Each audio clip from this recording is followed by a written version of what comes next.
नमस्कार। आज मैं आप लोगों के सामने श्रीमद् भगवद गीता के कुछ ऐसे श्लोकों को शेयर करना चाहता हूं, जिसके माध्यम से शायद आप लोग ये जान पाएंगे कि अपने धर्म को बचाइए, अपने कुल की मर्यादाओं का ख्याल रखिए।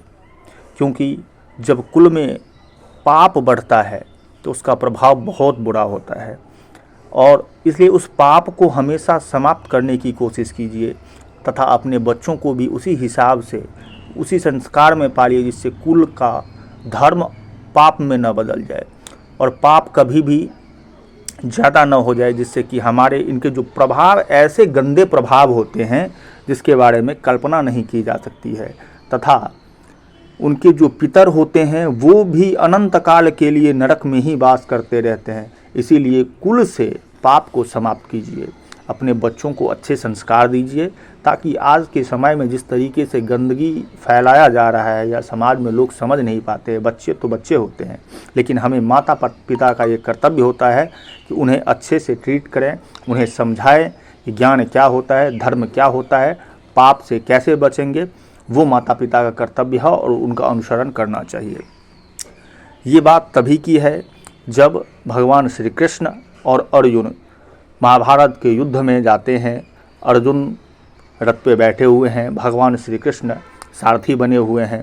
उस समय अर्जुन ने कुछ क्वेश्चंस भगवान से करते हैं और वो अपना व्यथा बताते हैं कि अगर मैं अपने कुल में सारे जो गार्जियन हैं उनकी समाप्ति हो जाती है तो उनकी कुल की स्त्रियां एक पाप में चले जाएंगे, क्योंकि जब गार्जियनशिप नहीं होता है तो बच्चे भी इधर उधर भागते हैं। तो इसी तरीके से अगर महाभारत के युद्ध में पांडव या कौरव दोनों वंशों की अगर समाप्ति हो जाएगी मेल मेंबर्स की, तो ऑफकोर्स वहाँ पे जो महिला वर्ग के लोग रहेंगे उन्हें वो दूषित हो जाएंगे। वो किस तरीके से, वो आपको इस श्लोक के माध्यम से मैं डिस्क्राइब कर रहा हूँ। अर्जुन कहते हैं, कुल क्षये प्रणश्यन्ति कुल धर्मा सनातना धर्मे नष्टे कुलं कृतस्म धर्मो विभवत्युता। अर्थात कुल के नाश से सनातन कुल धर्म नष्ट हो जाते हैं।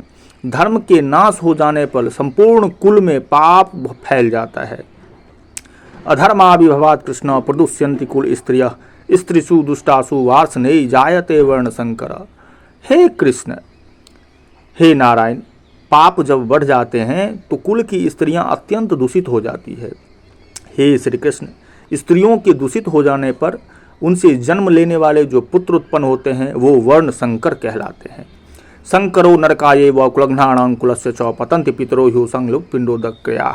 और इनका प्रभाव ऐसा होता है कि उन बच्चों के द्वारा, वर्ण संकर संतान के द्वारा जो पिंडदान भी की जाती है वो भी अपर्याप्त माना जाता है, और उनसे पितरों को फायदा के बजाय सिर्फ नुकसान होते हैं और नरक में जाना पड़ता है। दोषे रहते ही कुलघ्नाणां वर्ण संकर कारके उत्साह जनते जाति धर्मा कुल धर्माश्च शाश्वता। इन वर्ण संकर दोषों से कुल घातीय संतान जितने भी होते हैं वो कुल धर्म जाति धर्म नष्ट हो जाते हैं। और उत्सन्न कुल धर्माणां मनुष्याणां जनार्दन नरके नियतं वासो भवति तनु सुश्रमा।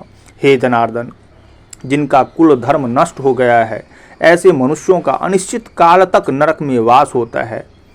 कहने का मतलब ये है कि आप लोग समझ गए होंगे कि जो व्यक्ति भी पाप के मार्ग पे जाता है या जिस परिवार में भी पाप पहुंच जाता है, वहाँ पे ना केवल वो अपना वर्तमान को समाप्त कर रहे हैं, बल्कि उनके जो पास्ट हैं, जो उनके पितर हैं और जो आगे आने वाले संतान हैं, आने वाली पीढ़ियाँ हैं, वो सब अनंत काल के लिए दूषित हो जाते हैं और नरक में ही वास करना पड़ता है। इसीलिए मेरे प्यारे दोस्तों, धर्म को समझिए, पाप कभी मत कीजिए और भगवान नारायण का ध्यान कीजिए और आगे बढ़िए। ओम नमो भगवते वासुदेवाय।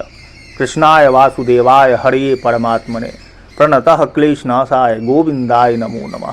ओम नमो भगवते वासुदेवाय।